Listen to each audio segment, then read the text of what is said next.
like to welcome you to the 2018 By the Dawn's Early Light program. Before we begin this morning's program, I'd like to thank our elected officials and guests in the crowd today for being here under somewhat more constrained circumstances than our usual venue over at Heroes Park. If you are able to, please stand for the presentation of the colors. Our nation's colors are presented by the Palm Coast Fire Department Honor Guard, and in keeping with the dignity of the ceremony, please remain standing and silent.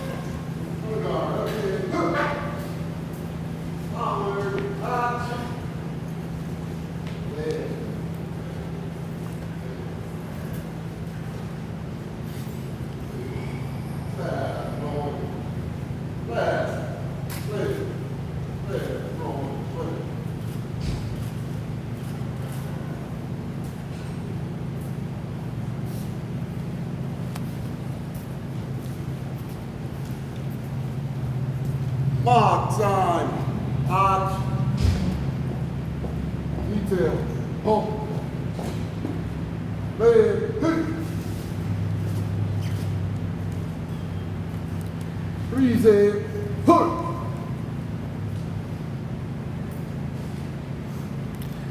I would like to invite the City Council to join me in the Pledge of Allegiance to the flag, followed by the national anthem performed by our Palm Coast Community Band. Following the national anthem, retired Naval Captain Randy J. Stapleford will offer a naval cannon salute, so prepare yourself for a loud conclusion after the national anthem. Please join me in the Pledge of Allegiance. I pledge allegiance to the flag of the United States of America and to the republic for which it stands, one nation, under God, indivisible, with liberty and justice for all.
Order, put.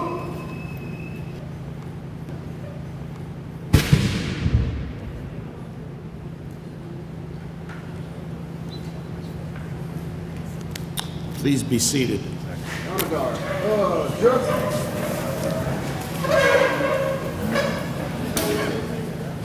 Prepare to pulse. Pulse. Recover. Left. Mark, time, arch. Forward. Arch.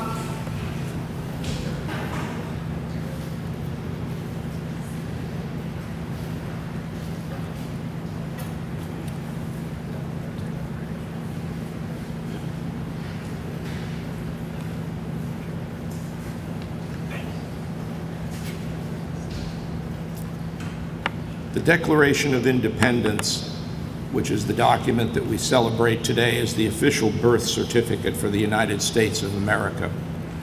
It was adopted by the Continental Congress on this day in 1776, so that the 13 American colonies could sever political connections to Great Britain. Its main purpose was to summarize to foreign nations exactly why the colonies chose to seek independence. This precious document contains the goals and ideals of our nation. We hear the words often, and their meaning is never far from our hearts. That all people are created equal, that all people have basic human rights given to them by God. Government exists to defend our rights to life, liberty, and the pursuit of happiness. Each July 4th, we celebrate the birthday of America with flags, cookouts, parades, and fireworks. This morning, however, we are going to recite the precious words of the Declaration of Independence to remind us of the founding ideals of our nation. This profound verse has been invoked to protect the rights of Americans for centuries. They have come to represent a dutiful standard for which Americans continue to strive. The words remind us of the long list of opportunities we are blessed to cherish in our great land. The Declaration of Independence has become the most powerful and admired political chronicle of all time. Written by Thomas Jefferson and revised by John Adams and Ben Franklin. All 56 men who ultimately signed the Declaration showed great courage. In 1776, announcing independence from Great Britain could have been determined as an act of treason, punishable by death. Instead, the document roused a spirit of freedom and hope, not only for Americans, but for societies around the world. Sadly, political cynicism has overcome our national mood. We need to be reminded on days like this of the power of the Declaration of Independence. It is what makes all of us citizens of our great nation, not just political parties or individuals. We are not just Democrats, we are not just Republicans, we are Americans. This is a country where we are all free to pursue success. The fruits of our labor will leave our country a better country than what we found. We know we are at our best when we are benevolent and fair. We all benefit when our freedom is protected. We all benefit when human rights are valued. Exactly what are human rights? They are an inherent privilege to all human beings, whatever our nationality, place of residence, genetics, national or ethnic origin, color, religion, language, or any other status. We are all equally entitled to these rights without discrimination. These rights are all interrelated, interdependent, and indivisible. Human rights are relevant to all of us, not just those who face repression or mistreatment. They protect us in many areas of our day-to-day lives, including your right to have and express your opinions, your right to an education, your right to a private and family life, and your right not to be mistreated wrongly. Principles outlined in the Declaration of Independence promised to lead the United States into a new era of freedom. Today, 242 years later, they continue to inspire all people who are living under the burden of oppression to open their eyes to the rights of mankind and to declare the triumph of equality over inequality. It is the declaration that inspires people of the world to envy the citizens of the United States. It is our history, our lineage, our legacy. Today, we should all feel very special. Today is one day that we must all celebrate our gratitude. Happy Independence Day. This morning, we would like to welcome Mr. Randall Scott Morris, President of the Flagler County Chapter of the Sons of the American Revolution. Mr. Morris.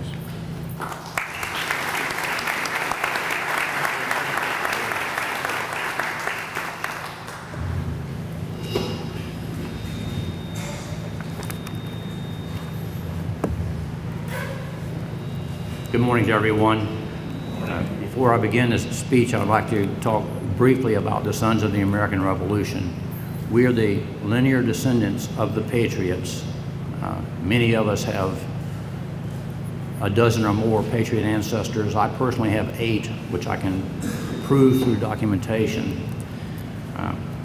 Having said that, let me talk about something that is dear to me, and it's almost forgotten in American history. The weather was spring-like on March the 4th, 1861 in Washington, D.C. A tall man in a silk plush hat, not a stovetop, poorly fitting suit, and wearing boots which hurt his feet, approached the lectern to deliver his acceptance speech. As part of his speech, Abraham Lincoln was engaging in the debate among American history scholars while making the case to preserve the Union. Lincoln said, "The Union is much older than the Constitution. It was formed, in fact, by the Articles of Association in 1774. It was matured and continued by the Declaration of Independence in 1776. And it was further matured in the faith of all the then 13 states expressly pledged that it should be perpetual by the Articles of Confederation in 1778. And finally, in 1787, one of the declared objects for ordaining and establishing the Constitution was to form a more perfect union." Let us move forward to today, where another question is being discussed by American history scholars. This question, posed in every American history class, deserves special attention by all Americans. Who was the first president of the United States? Students in 7th and 8th grade history class will answer George Washington. And of course, they would be wrong, at least technically. You see, the presidents of the Continental Congresses were considered head of state during their term. Who were these founding fathers who served as president of the Congresses? Peyton Randolph of Virginia was unanimously elected president of the First and Second Continental Congresses. A close friend of George Washington, Randolph was well known throughout the colonies. Washington himself referred to him as the father of our nation. Randolph was an attorney, a real estate mogul, and an entrepreneur who had accumulated extreme personal wealth. Randolph died on October 22nd, 1775, while Congress was in session. He was held in such high regard as a revolutionary leader that the entire Congress ceased work to attend his funeral. Randolph, by the way, was a cousin to Thomas Jefferson. Replacing Randolph was Henry Middleton of South Carolina, who served 4 days as president, resigning on the 5th day in opposition to the independence movement. John Hancock of Massachusetts then was succeeded as the president of the Second Continental Congress, and as president signed the Declaration of Independence on July 4th, 1776. By the way, the only person to sign that document on that day. Hancock also served as president of the Third and Fourth Continental Congresses. The president of the Fifth Continental Congress was Henry Laurens of South Carolina. Laurens is the only American president ever held as a prisoner of war by a foreign power. John Jay of New York, who was to become the first Chief Justice of the United States Supreme Court, was the president of the Sixth Continental Congress. Jay was followed by Samuel Huntington of Connecticut, president of the Seventh Continental Congress. Huntington resigned due to illness, and as Congress was not in session, no replacement was named, so for a period of time we had no president. The president of the Eighth Continental Congress was Thomas McKeon of Delaware, who served as president less than 4 months. He was a colonel of militia and left Congress to lead his troops in battle. John Hanson of Maryland, president of the Ninth Continental Congress, was the first president under the Articles of Confederation. Some historians consider Hanson to be the first president, as the Articles of Confederation called for the president to be addressed as the President of the United States and Congress assembled. The term of office for president under the Articles of Confederation was 1 year, but few held office that long. It also should be noted that the president under the Articles of Confederation had no real authority. The president of the 10th Continental Congress was Elias Boudinot of New Jersey, who was to become the third director of the United States Mint. The president of the 11th Congress was Thomas Mifflin of Pennsylvania. And in an ironic coincidence, Mifflin served as Washington's first aide-de-camp at the beginning of the Revolutionary War. And in contrast, as president, at the close of the war, he accepted Washington's resignation of his commission. The remaining presidents under the Articles of Confederation were Richard Henry Lee of Virginia, president of the 12th Congress. John Hancock of Massachusetts was again called upon to serve as the president for the 13th Congress. However, illness forced him to resign after 14 days. Hancock was succeeded by Nathaniel Gorham of Massachusetts, who finished Hancock's term. Elected as president for the 14th Congress, Gorham served for only 5 months. The 15th Congress president was Arthur St. Clair, the only president born and raised on foreign soil. He was born in Scotland and he despised the British, to put it mildly. The president of the 16th Congress was Cyrus Griffin of Virginia, who served as president of the United States until George Washington's inauguration on April 30th, 1789. By direction of the Confederation Congress, March 4th, 1789 was the date the Constitution of the United States became the operating document for the new government. As one can tell from this discussion, there has been much debate, with many scholars contending that there were 14 men who served as president following the rules of the Congresses prior to George Washington's inauguration as the first president of the United States under the Constitution. Thank you, and may God bless the United States of America.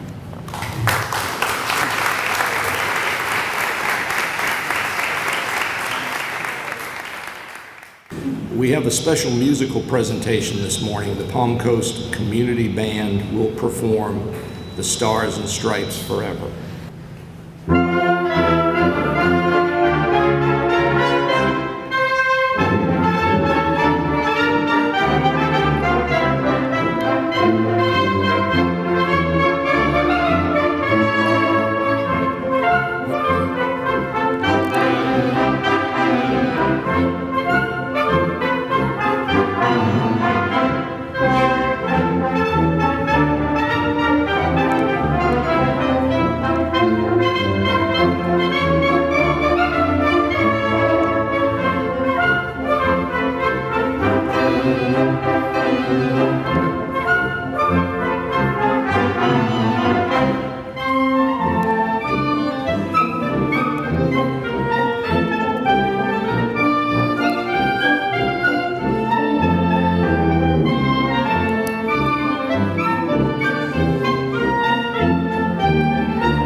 Thank you for that inspiring music.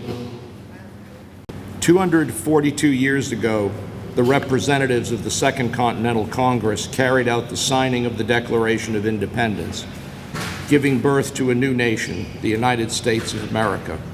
I would like to invite the elected representatives of our community to join me here at the podium for the reading of the Declaration of Independence.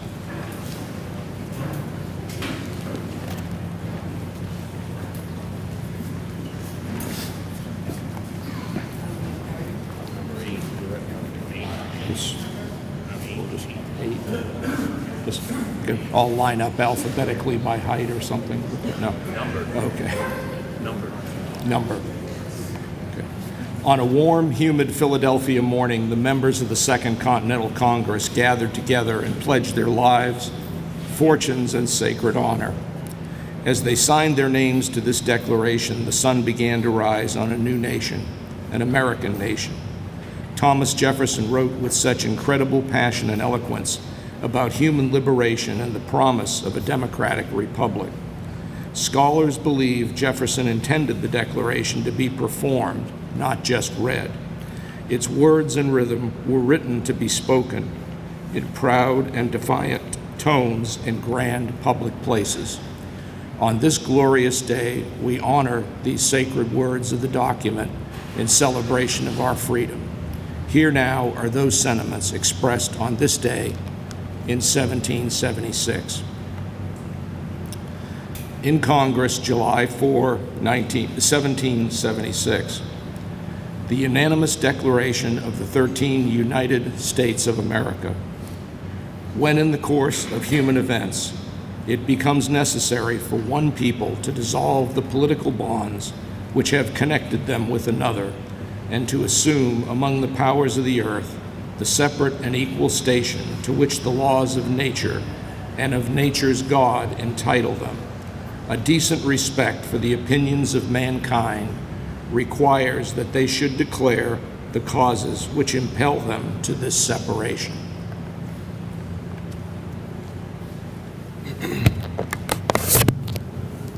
We hold these truths to be self-evident, that all men are created equal, that they are endowed by their Creator with certain unalienable rights, that among these are life, liberty, and the pursuit of happiness, that to secure these rights, governments are instituted among men, deriving their just powers from the consent of the governed, that whenever any form of government becomes destructive to these ends, it is the right of the people to alter or to abolish it, and to institute new government, laying its foundation on such principles and organizing its powers in such form as to them shall seem most likely to affect their safety and happiness. Prudence, indeed, will dictate that governments long established should not be changed for light and transient causes, and accordingly, all experience hath shown that mankind are more disposed to suffer while evils are sufferable than to right themselves by abolishing the forms to which they are accustomed.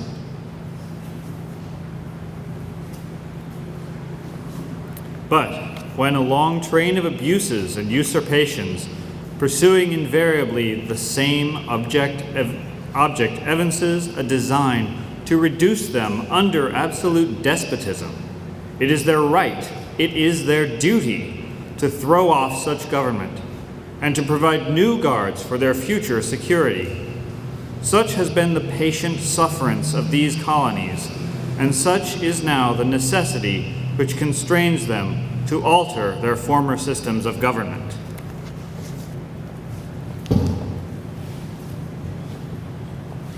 The history of the present King of Great Britain is a history of repeated injuries and usurpations, all having in direct object the establishment of an absolute tyranny over these states. To prove this, let facts be submitted to a candid world. He has refused to assent to laws the most wholesome and necessary for the public good.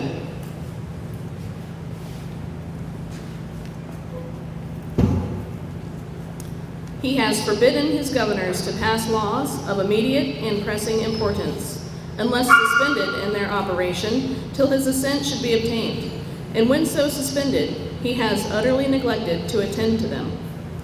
He has refused to pass other laws for the accommodation of large districts of people, unless those people would relinquish the right of representation in legislature, a right inestimable to them and formidable to tyrants only.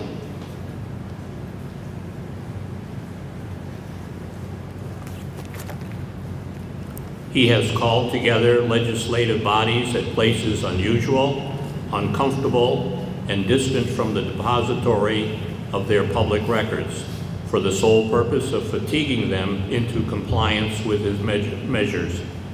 He has dissolved representative houses repeatedly for opposing, with manly firmness, his invasions on the rights of the people. He has refused for a long time, after such dissolutions, to cause others to be elected, whereby the legislative powers, incapable of annihilation, have returned to the people at large for their exercise. The state remaining in the meantime exposed to all the dangers of invasion from without and convulsions within. He has endeavored to prevent the population of these states, for that purpose obstructing the laws for naturalization of foreigners, refusing to pass others to encourage their migration hither, and raising the conditions of new appropriations of lands.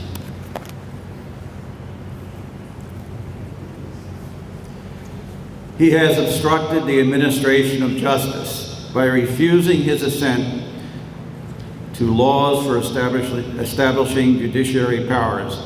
He has made judges dependent on his will alone for the tenure of their offices and the amount and payment of their salaries. He has erected a multitude of new offices and sent hither swarms of officers to harass our people and eat out their substance. He has kept among us in times of peace standing armies without the consent of our legislature. He has affected to render the military independent and superior to civil power. He has combined with others to subject us to jurisdiction foreign to our Constitution and unacknowledged by our laws, giving his assent to their acts of pretend legislation for quartering large bodies of armed troops among us, for protecting them by mock trial from punishment for any murders which they should commit on the inhabitants of these states, for cutting off our trade with all parts of the world.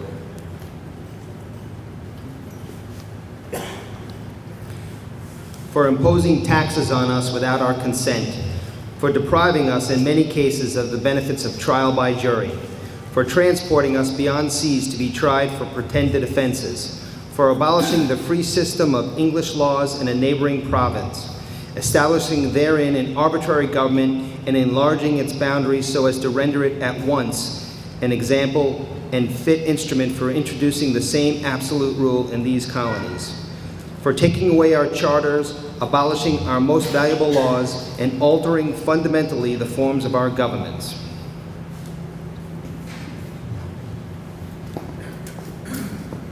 For suspending our own legislatures and declaring themselves invested with power to legislate for us all, for us in all cases whatsoever. He has abdicated government here by declaring us out of his protection and waging war against us.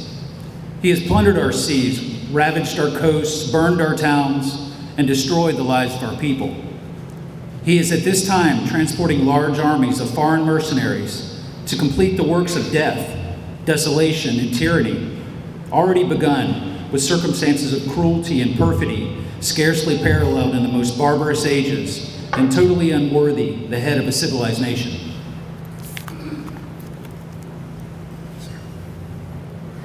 He has constrained our fellow citizens, taken captive on the high seas to bear arms against their country, to become the executioners of their friends and brethren, or to fall themselves by their hands. He has excited domestic insurrections among us, and has endeavored to bring on the inhabitants of our frontiers, the merciless Indian savages whose known rule of warfare is an undistinguished destruction of all ages, sexes, and conditions. In every stage of these oppressions, we have petitioned for redress in the most humble terms, Our repeated petitions have been answered only by repeated injury.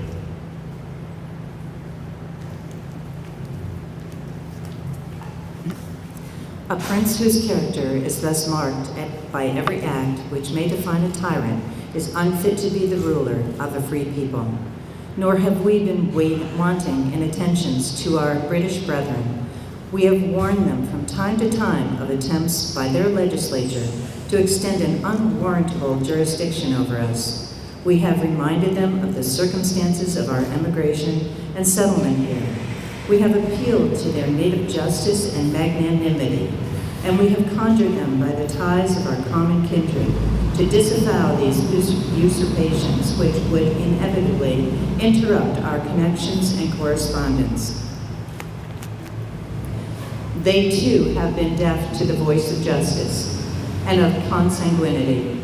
We must therefore acquiesce in the necessity which denounces our separation and hold them, as we hold the rest of mankind, enemies in war and in peace, friends. We therefore, the representatives of the United States of America in General Congress, assembled, appealing to the Supreme Judge of the world for the rectitude of our intentions, do in the name and by authority of the good people of these colonies solemnly publish and declare that these united colonies are, and of right ought to be, free and independent states.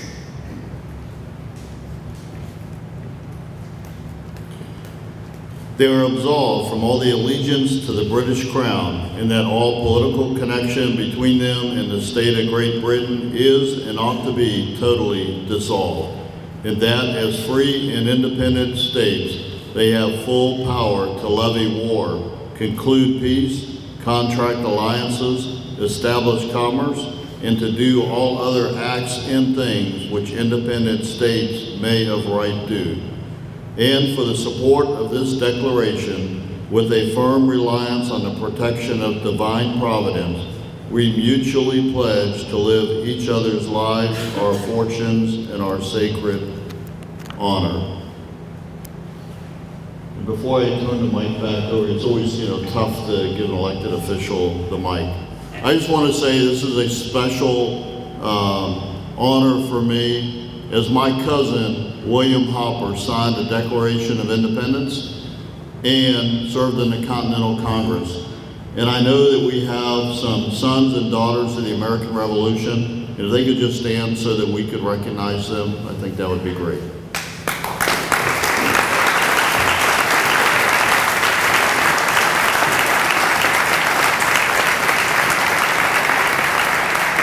So many years ago, their relatives, like mine, allowed us to be here today. God bless.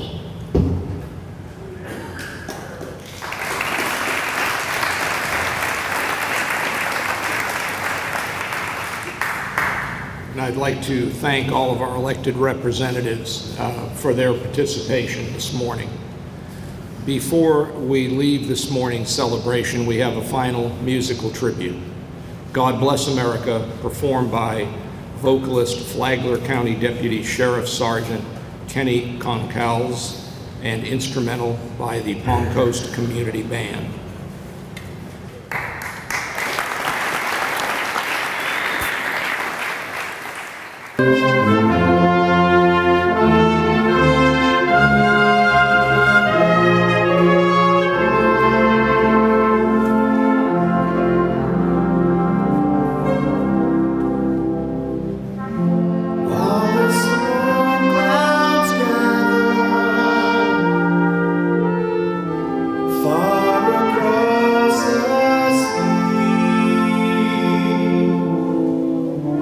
Let us swim.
Now I'd like to thank all of those involved in making this morning's ceremony special, particularly our musicians and that great rendition by the sergeant of that wonderful song. I'd also like to thank all of you for being here.